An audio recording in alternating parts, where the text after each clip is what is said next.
சபலம் வந்து சேர்ந்த காதல் சாபமானது, அவலம் வந்து சேர்ந்த காதல் ஆழமானது. பருவம் வந்த போது காதல் நியாயமானது, பண்பு பார்த்து வந்த காதல் தூய்மையானது.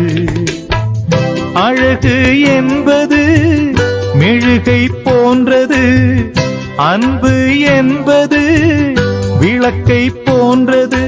அன்பு கொண்ட உள்ளம் என்று மாறாதது. பூ பூத்ததை யார் பார்த்தது, காதல் கூட பூவை போன்றது.